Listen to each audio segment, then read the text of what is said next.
CM Dhami केंद्रीय मंत्री नितिन गडकरी से की विशेष मुलाकात, विकास योजनाओं पर की गई चर्चा।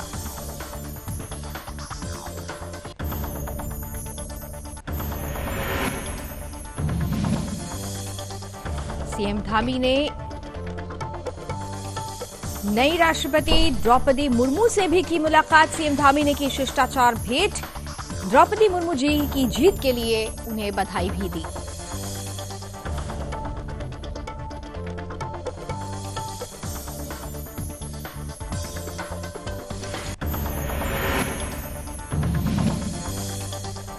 उत्तराखंड में जसवीर सिंह हत्याकांड का पुलिस ने किया खुलासा। पैसों के लेन देन को लेकर युवक की गई थी हत्या। पुलिस ने 2 आरोपियों को किया गिरफ्तार। मामले में पूछताछ जारी।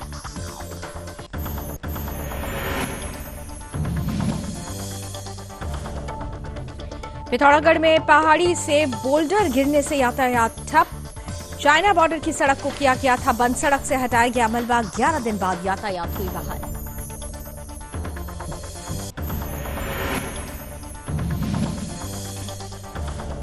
देहरादून में बीजेपी प्रदेश अध्यक्ष महेंद्र भट्ट ने दी प्रतिक्रिया। कांग्रेस के बीजेपी कार्यालय जमीन मामले में दी प्रतिक्रिया। प्रदेश अध्यक्ष ने कहा, मामला कोर्ट में विचाराधीन।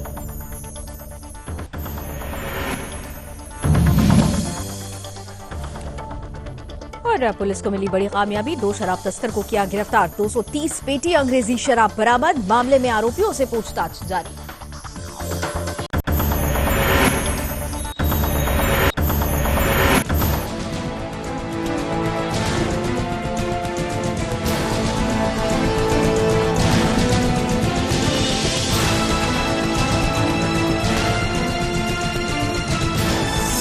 आप देख रहे हैं सुदर्शन न्यूज। नमस्कार, उत्तराखंड अपना उत्तराखंड देख रहे हैं आप। आपके साथ मैं हूं लावनी विनीत। और इस वक्त खबरों की जब हम शुरुआत करेंगे तो सबसे पहले आपको बता दें कि उत्तराखंड के मुख्यमंत्री पुष्कर सिंह धामी इन दिनों दिल्ली दौरे पर हैं और इस दौरे के दौरान उन्होंने बीजेपी के कई बड़े नेताओं से, दिग्गज नेताओं से मुलाकात की है और ये सिलसिला जारी है। इसी कड़ी में सीएम धामी ने केंद्रीय सड़क परिवहन मंत्री नितिन गडकरी से मुलाकात की और इस दौरान उत्तराखंड में विकास परियोजनाओं पर किस तरीके से काम करना है, इसे लेकर गहरा मंथन भी किया गया।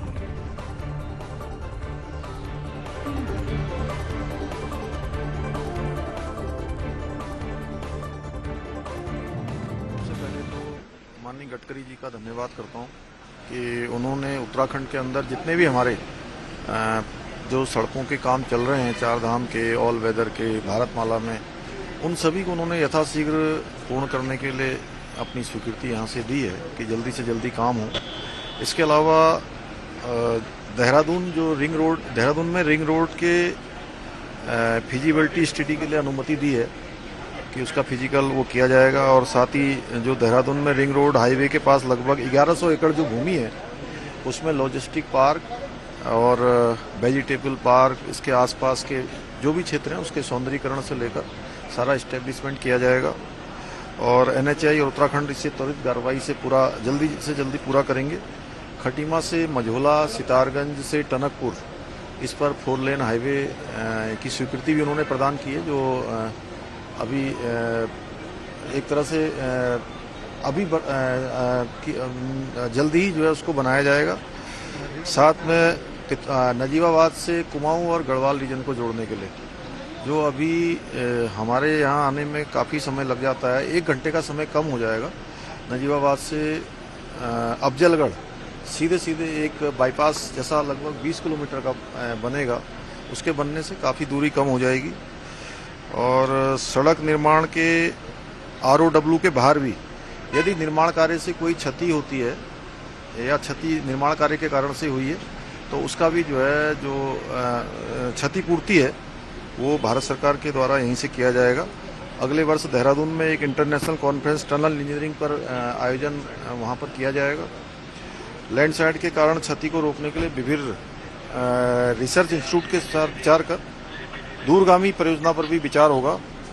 हाईवे के साथ सरकारी भूमि पर होटल है और उसके वे साइड पर जो भी कार्य होंगे, निर्माण के कार्य इत्यादि वहाँ पर किए जाएंगे। उसके लिए जो भी संभावनाएं होंगी, उन संभावनाओं को तलाश किया जाएगा। उत्तराखंड के सीएम पुष्कर सिंह धामी सोमवार को राष्ट्रपति श्रीमती द्रौपदी मुर्मू जी से भी मुलाकात करने के लिए राष्ट्रपति भवन पहुंचे और इस दौरान उन्होंने शिष्टाचार भेंट की। इस बीच सीएम धामी ने श्रीमती द्रौपदी मुर्मू जी को ऐतिहासिक जीत के लिए शुभकामनाएं दी और भविष्य के भारत के विषय में भी बात की।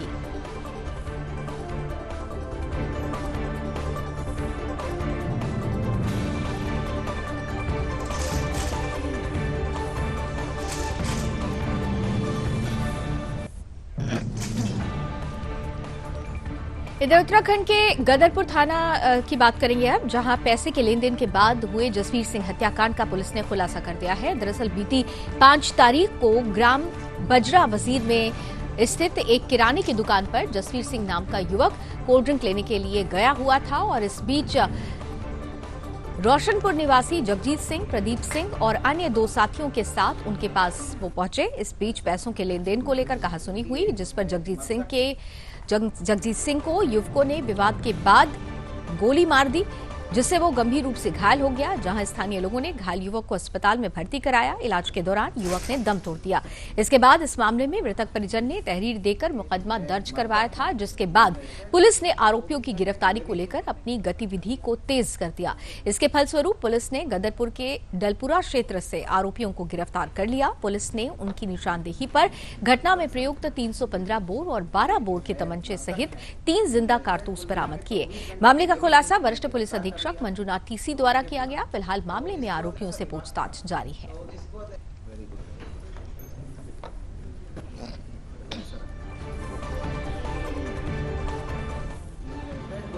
एक दिन पूर्व जो हत्या हुआ था, जिसमें गुरजीत उर्फ जसवीर उर्फ पिच्चू का हत्या हुआ था, वो खुद ही एक क्रिमिनल था, जिसके ऊपर कई सारे संगीन धाराओं में लूटपाट, 25 आर्म्स एक्ट, मारपीट, लड़ाई झगड़े, उन सब के मुकदमे थे।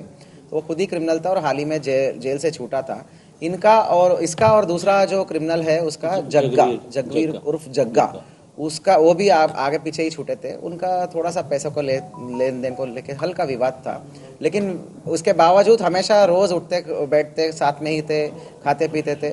तो उस दिन शाम को वो परचून के दुकान के सामने आए और 2 लोग आए और इनके बीच में बात हुआ। बात के बाद थोड़ा हॉट टॉक हुआ। हॉट टॉक के बाद गुस्सा होके जग्गा ने गोली मार दिया, जसवीर उर्फ जग्गा बिच्चू को गोली मार दिया जग्गा ने। तो इस पूरे साथ में प्रदीप भी था। तो कुल मिला के 2 उसमें मेन अटैकर्स थे जिन्होंने गोली मारा है।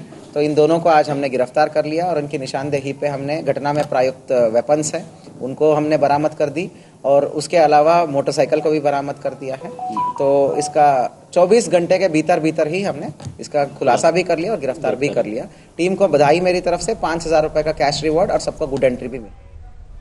और यह बात करते हैं उत्तराखंड के धारचूला की, जहां भारी बारिश के चलते 29 तारीख को पहाड़ी से सड़क पर बुलडोर और मलबा आने से यातायात बंद हो गया था। इसके बाद लोगों को आने जाने में परेशानियों का सामना करना पड़ रहा था। वहीं स्थानीय प्रशासन की मदद से अब सड़क से बोल्डर और मलबा को जेसीबी की मदद से हटा दिया गया है, जिसके बाद यातायात बहाल हो चुका है। दरअसल सीमांत चाइना बॉर्डर की सड़क में 11 दिन बाद यातायात की बहाली हुई है। स्थानीय पुलिस प्रशासन की अथक प्रयास से सड़क में सीमित वाहनों की आवाजाही शुरू हुई। उप जिलाधिकारी नंदन कुमार ने बताया था कि सड़क आज से शुरू हो जाएगी। सड़क मार्ग शुरू होने से सीमांत के गौवासी को खाद्यान्न, दवा व अन्य सामग्री मिलने लगी है।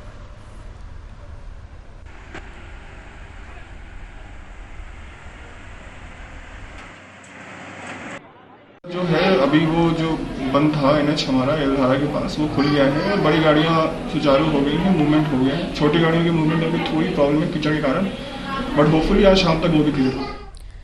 और ये बात अब देहरादून की कर लेते हैं, जहां बीजेपी प्रदेश अध्यक्ष महेंद्र भट्ट ने कांग्रेस द्वारा बीजेपी कार्यालय जमीन मामले में लगाए गए आरोप पर अपनी प्रतिक्रिया दी। बीजेपी प्रदेश अध्यक्ष महेंद्र भट्ट ने ये कहा कि मामला कोर्ट में विचाराधीन है, जो भी कोर्ट का फैसला होगा सभी को मान्य होगा। दरअसल कांग्रेस प्रदेश अध्यक्ष ने भाजपा पर आरोप लगाए थे कि भाजपा ने सरकारी जमीन जो कि सरकार में निहित थी उसे राजनीतिक प्रभाव के चलते अपने नाम करवा लिया था और वहां पर अब पार्टी का नया प्रदेश मुख्यालय बनाना चाहती है।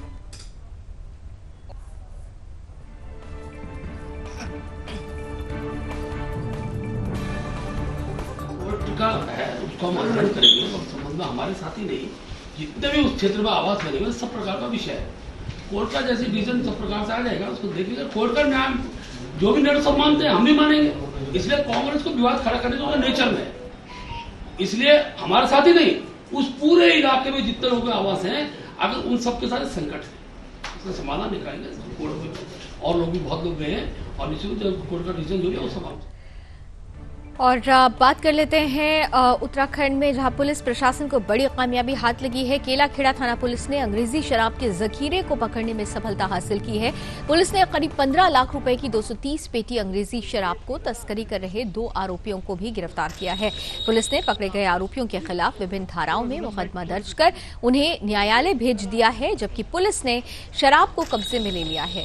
दरअसल केलाखेड़ा थाना पुलिस को मुखबिर से सूचना मिली थी कि अंग्रेजी शराब की तस्करी भारी मात्रा में की जा रही है। वहीं पुलिस ने मुखबिर की सूचना पर राष्ट्रीय राजमार्ग 74 स्थित फौजी ढाबे के पास एक ट्रक को रोक लिया।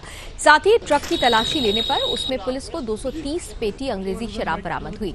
पुलिस ने मौके से 2 आरोपियों को गिरफ्तार कर लिया, जबकि ट्रक चालक मौके से फरार हो गया। फिलहाल मामले में आरोपियों से पूछताछ जारी है। जिले में जो है ये अवैध जो नशा है, नशे के विरुद्ध जो है लगातार अभियान चलाया जा रहा है और हम लोग इसमें लगातार कार्रवाई कर रहे हैं। चाहे किसी भी तरह का नशा हो उसमें लगातार गिरफ्तारियां हो रही हैं, उनके विरुद्ध मुकदमे किए जा रहे हैं और आगे भी इसमें गैंगस्टर और बाकी अन्य धाराओं में भी लगातार कार्रवाई होंगी। इसी क्रम में कल 7 अगस्त की रात्रि को थानाध्यक्ष हमारे केलाखेड़ा श्री भुवन जोशी और इनकी टीम ने चेकिंग के दौरान 230 पेटी शराब को चेकिंग के दौरान पकड़ा है, जिसमें एक एलपी ट्रक है और 2 व्यक्तियों की गिरफ्तारी हुई है और जिसमें 200 पेटी में मैकडॉल, 102 पेटी, 40 पेटी रॉयल स्टैग और बाकी 8 PM की बाकी बोतलें हैं। उसमें कुछ पूरी बोतलें, कुछ हाफ हैं और कुछ क्वार्टर में हैं। तो इस तरह से कुल मिलाकर 230 पेटी शराब की, जो कि बड़ी मात्रा है, बड़ा जखीरा है, ये बरामद हुआ है। संभवतः यहाँ से इसको कहीं और जगह शिफ्ट कर रहे थे क्योंकि ये उस तरह का लाइसेंसी टाइप का है। हालांकि इन्होंने कोई परमिशन या कोई इस तरह से FL 25 का जो भी यहाँ स्टोर है उसका कोई परमिशन और कुछ नहीं है इनके पास। उत्तराखंड के देहरादून की अब बात कर लेते हैं, जहां नोएडा के ओमिक्स ग्रैंड सोसाइटी में महिला के साथ अभद्रता और मारपीट के मामले में फरार श्रीकांत त्यागी को यूपी पुलिस खोज रही है। दरअसल बताया जा रहा है कि उसकी आखिरी लोकेशन ऋषिकेश और हरिद्वार में पाई गई है। इस बात के सामने आने के बाद उत्तराखंड पुलिस और STF सतर्क हो गई है। वहीं इस पूरे मामले पर उत्तराखंड के DGP अशोक कुमार का कहना है कि अभी तक उत्तर प्रदेश पुलिस ने उत्तराखंड पुलिस से कोई भी संपर्क नहीं किया, लेकिन अगर उत्तर प्रदेश पुलिस उत्तराखंड पुलिस से संपर्क करती है तो उत्तराखंड पुलिस पूरा सहयोग देगी। लिहाजा जिस तरह का भी सहयोग उत्तर प्रदेश पुलिस मांगेगी वो पूरा सहयोग दिया जाएगा, लेकिन अभी तक कोई भी सहयोग नहीं मांगा गया है। हालांकि देहरादून और हरिद्वार SSP की भी इस बारे में अलर्ट उन्हें कर दिया गया है।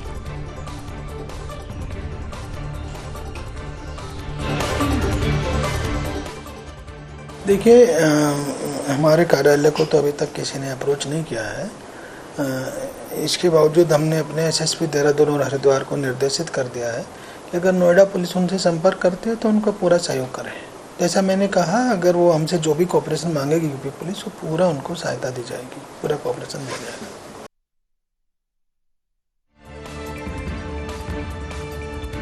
उत्तराखंड में दिल के मरीजों के लिए एक अच्छी खबर आई है। दरअसल राज्य स्थापना के 22 साल के बाद जाकर अब सरकार ने पहली बार कैथ लैब स्थापित करने को लेकर कदम आगे बढ़ा दिया है।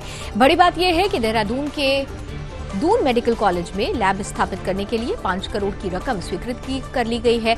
मरीजों के लिए दून मेडिकल कॉलेज में कैथ लैब स्थापित करना क्यों जरूरी है? दरअसल कोरोना संक्रमण फैलने के बाद दिल के मरीजों की संख्या में भी इजाफा देखा गया, जिसमें सबसे ज्यादा परेशानी की बात यह रही कि निजी अस्पताल में सीनियर कार्डियोलॉजिस्ट से इलाज करवाना बेहद खर्चीला होता है। लिहाजा गरीब परिवारों से जुड़े लोगों को हार्ट से संबंधित बीमारी होने पर अपनी जेब खाली करनी पड़ती है। चिंता की बात यह है कि ऐसी मरीजों के लिए सरकारी अस्पतालों में इलाज कराने का कोई विकल्प नहीं है। हालांकि दून मेडिकल कॉलेज में कुछ समय पहले ही सीनियर कार्डियोलॉजिस्ट की नियुक्ति की गई है। लेकिन कैथ लैब न होने के कारण दिल की बीमारी से जुड़े इलाज यहां पूरी तरह से नहीं हो पाते। और इसी बीच इसी बात को समझते हुए लगातार सीनियर कार्डियोलॉजिस्ट की तरफ से शासन और सरकार में कैथ लैब स्थापित करने के प्रयास किए जा रहे थे। इसके अलावा दून मेडिकल कॉलेज के प्राचार्य और शासन में प्रभारी सचिव की तरफ से भी इसके लिए कोशिशें की गई, जिसके बाद अब दून मेडिकल कॉलेज में कैथ लैब स्थापित करने के लिए मंजूरी देते हुए 5 करोड़ रुपए की स्वीकृति दे दी गई है। देखिए, जो हमारे यहाँ चूँकि जो कार्डियक केयर यूनिट होती है उसमें ट्रेंड स्टाफ लगते हैं, उसके लिए अभी जो है हमारे यहाँ से मैंने निर्देशित किया है कि जो हमारा एम्स ऋषिकेश है और उसके अलावा जहाँ भी और SGPGI है, इस जगहों पर जाकर के उनकी जो ट्रेनिंग होती है, उनके प्रोसीजर्स हैं, उनके कोर्सेज हैं, वो ट्रेनिंग शुरू करा दिए जाएंगे, जिससे कि वो डेडिकेटेड स्टाफ वहाँ रहे। उसके अतिरिक्त अभी जो प्रिंसिपल हैं दून मेडिकल कॉलेज के, उनको भी निर्देशित किया गया है कि जो फैकल्टी हमारे यहाँ पोस्ट वैकेंट है कार्डियोलॉजी डिपार्टमेंट में, उसको भी एडवर्टाइज कर दिया जाए, जिससे कि चूँकि अब कैथ लैब बन रही है तो और फैकल्टी भी आने को इच्छुक होगी, तो जिससे कि उनको वो सारी की सारी पोस्ट को भी भरा जाए। और ये बात अब जनपद हरिद्वार की कर लेते हैं, जहां उस समय हड़कंप मच गया जब रुड़की के भगवानपुर थाना क्षेत्र के पुराना गांव स्थित ग्लूकोज की बोतल बनाने वाली कंपनी में निर्माण कार्य के दौरान खोदे गए गहरे गड्ढे में गिरने से 2 मजदूरों की मौत हो गई।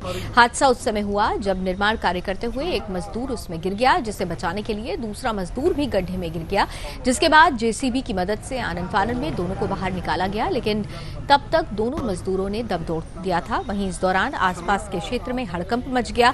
भगवानपुर थाना क्षेत्र के पुहाना गांव में ग्लूकोज की बोतल बनाने की एक कंपनी है। कंपनी के बराबर में ही कंपनी का एक खाली प्लॉट पड़ा हुआ है, जिसमें नई यूनिट लगाने के लिए निर्माण कार्य शुरू कराया गया।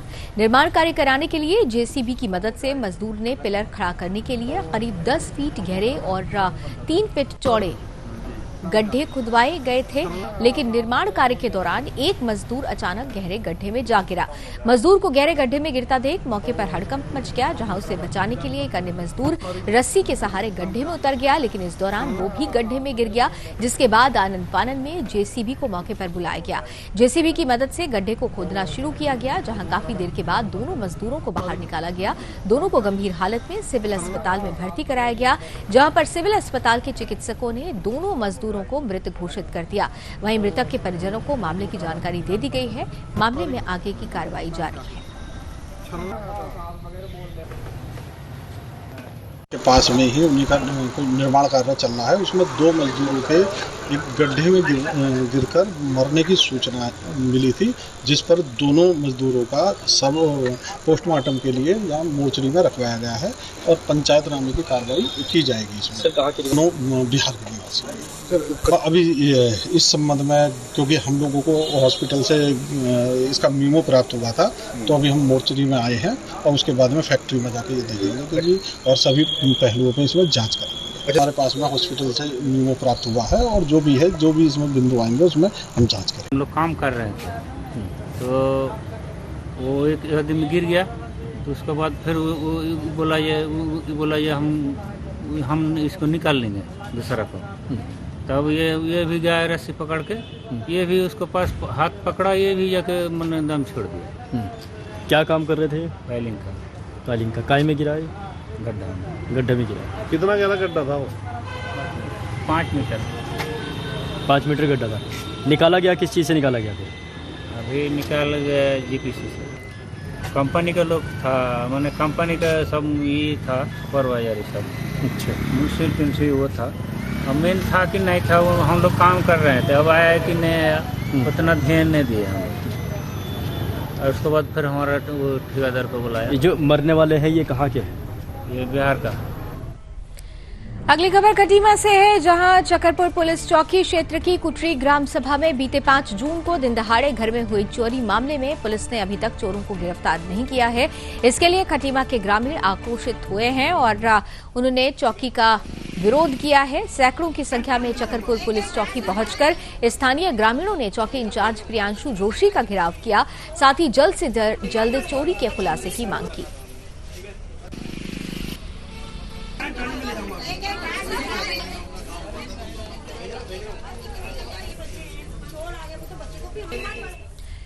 आइए उत्तराखंड के लाल कुआं की भी बात कर लेते हैं, जहां स्वतंत्रता के अमृत महोत्सव के तहत शुरू किए गए हर घर तिरंगा अभियान को सफल बनाने के लिए बीजेपी अल्पसंख्यक मोर्चा मंडल की बैठक की गई।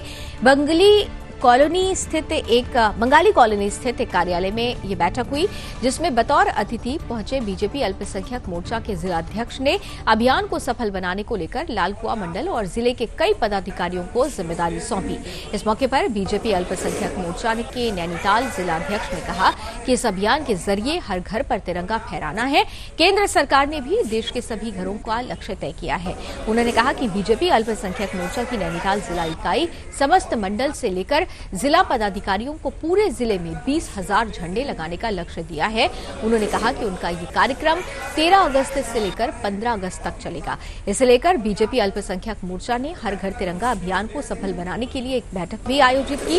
उन्होंने कहा कि केंद्र की मोदी सरकार हर वर्ग के लिए काम कर रही है, साथ ही बीजेपी सरकार में अल्पसंख्यक समुदाय के लोग सुरक्षित हैं। उन्होंने मोदी सरकार को अल्पसंख्यक समुदाय के लोगों के लिए 300 से अधिक योजनाएं चलाने के लिए शुभकामनाएं दी और जिसका लाभ उन्हें मिल रहा है। साथ ही प्रधानमंत्री मोदी को विश्व का सबसे मजबूत नेता भी करार दिया।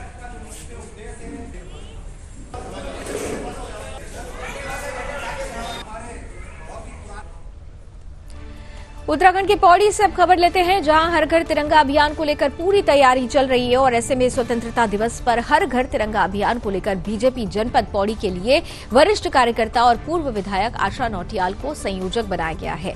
इसे लेकर नगरपालिका सभागार पौड़ी में बीजेपी के वरिष्ठ कार्यकर्ताओं के साथ एक बैठक आयोजित की गई। बैठक में बीजेपी जिला अध्यक्ष संपत रावत, नगरपालिका अध्यक्ष यशपाल बेनाम, प्रदेश सदस्य सुषमा रावत, सांसद प्रतिनिधि ओम प्रकाश जुगराण सहित मंडलों के अध्यक्ष, महामंत्री, कार्यकारिणी सहित अनेकों पदाधिकारी उपस्थित रहे। बैठक में शीर्ष नेतृत्व के निर्देशानुसार हर घर तिरंगा अभियान में बीजेपी की सहभागिता को लेकर मौजूद कार्यकर्ताओं को दिशा निर्देश भी दिए गए। बैठक में बीजेपी पार्टी से जुड़े सांसद और विधायकों को जिला पंचायत अध्यक्ष, साथ ही पालिका अध्यक्ष और ब्लॉक प्रमुखों को तिरंगा झंडे बनाकर क्षेत्र में पहुंचाने की जिम्मेदारी भी सौंपी गई।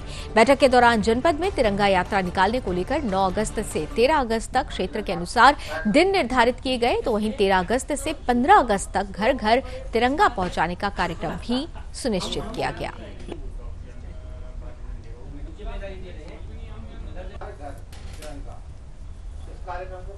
देखिए, हमारा हर घर तिरंगा का कार्यक्रम चल रहा है। आज़ादी के 75 वर्ष पूरे होने पे आज़ादी का अमृत महोत्सव चल रहा है और इसी परिप्रेक्ष्य में आज हमने अभी पौड़ी में मीटिंग है और हमने शुरुआत कर दी है पौड़ी के बैजोड़ी गांव से।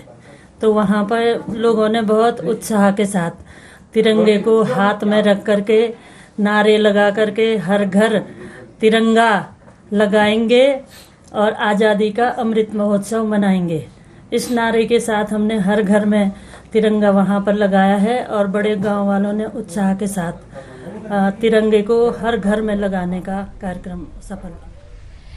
इधर Ramnagar chief wild life warden Sameer Sinha Ramnagar पहुंचे। इस दौरान उन्होंने क्षेत्र का दौरा किया, साथ ही पत्रकार वार्ता कर उन्होंने कहा कि मुख्यमंत्री के निर्देश पर मानव वन्य जीव संघर्ष को रोकने के लिए प्रदेश में एक्शन प्लान बनाया जाएगा, जिसके लिए विभागीय स्तर पर कार्य शुरू हो गया है। उन्होंने कहा कि प्रदेश के सभी क्षेत्रों में मानव वन्य जीव संघर्ष के कारणों का पता लगाया जा रहा है, जिसके बाद जल्द ही एक्शन प्लान बनाया जाएगा। प्रदेश के wild life chief Sameer Sinha ने कार्बेट कार्यालय में हुई पत्रकार वार्ता के दौरान कहा कि उत्तराखंड का वातावरण वन्य जीवों के लिए काफी अनुकूल माना जाता है। इसके चलते कार्बेट समेत उत्तराखंड के सभी वन्य प्रभागों में वन जीवों की संख्या में इजाफा हुआ है। वन्य जीवों की संख्या बढ़ने के साथ साथ प्रदेश भर में मानव वन्य जीव संघर्ष की घटनाएं कई गुना बढ़ गई हैं। उन्होंने बताया कि मुख्यमंत्री पुष्कर सिंह धामी के निर्देश पर मानव वन्य जीव संघर्ष की घटनाओं को रोकने के लिए एक्शन प्लान बनाया जा रहा है। साथ ही बताया कि इसमें प्रदेश के सभी विभागों में मानव वन्य जीव संघर्ष के कारणों का पता लगाया जा रहा है। जो क्षेत्र मानव वन्य जीव संघर्ष की घटना ग्रसित होगा, उस क्षेत्र में उसी आधार पर सुरक्षा के इंतजाम भी किए जाएंगे, ताकि मानव वन्य जीव संघर्ष की घटनाओं को रोका जा सके।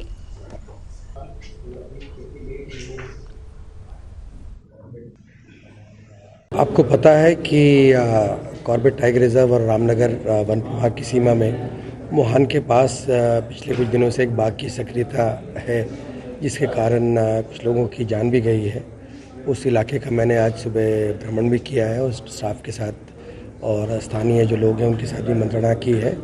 और पिछले कुछ दिनों के अनुभव को देखते हुए हमारा जो प्रयास है वहाँ पर उसको थोड़ा सा उसकी रणनीति को फाइन ट्यून करके, और हमारा ये प्रयास है कि आने वाले समय में और भी उसको इफ़ेक्टिव तरीके से उस इलाके में हमारे जो भी प्रयास हैं वो इस प्रकार से वहाँ पे केंद्रित किए जाएं, जिससे उस समस्या का निवारण जल्द से जल्द। बात एक बार फिर से खटीमा की कर लेते हैं, जहां सीमांत गांव दमगढ़ा के एक एकेडमी में आजादी का अमृत महोत्सव की 75वीं वर्षगांठ के उपलक्ष्य में सशस्त्र सीमा बल की सहायक कमांडेंट प्रीति शर्मा के नेतृत्व में 97वीं वाहिनी सशस्त्र सीमा बल बी समवाय नारायण नगर के जवानों ने स्कूली बच्चों और विद्यालय के स्टाफ के साथ तिरंगा रैली निकाली।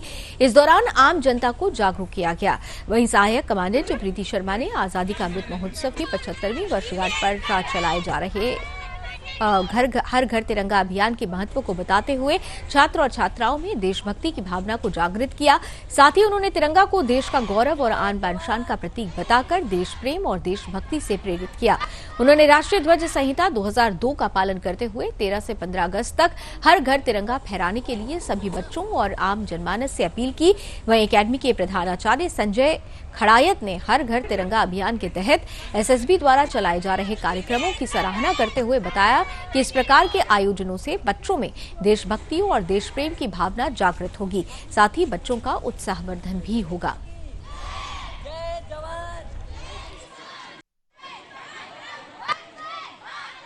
जी सर, ये एसएसबी जो जवान और जो ऑफिसर्स आते हैं उनके द्वारा ये बहुत बढ़िया एक अभियान चलाया जा रहा है, जो स्कूल के बच्चों और घर घर जाकर के हमारे बच्चे आज उनके साथ पूरे गांव में गए हुए हैं, गांव में घूम रहे ताकि लोगों को थोड़ा जागरूक कर सकें कि हर घर के ऊपर तिरंगा फहराया जाए।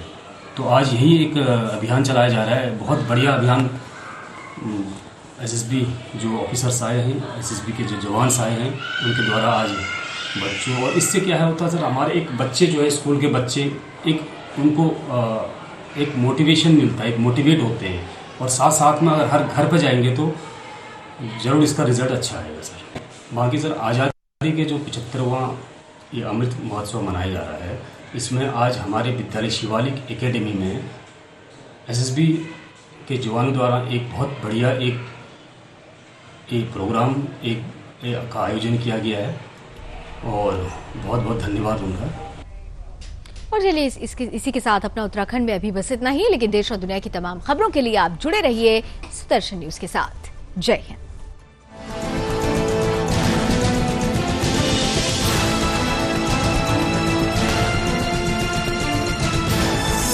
आप देख रहे हैं सुदर्शन न्यूज।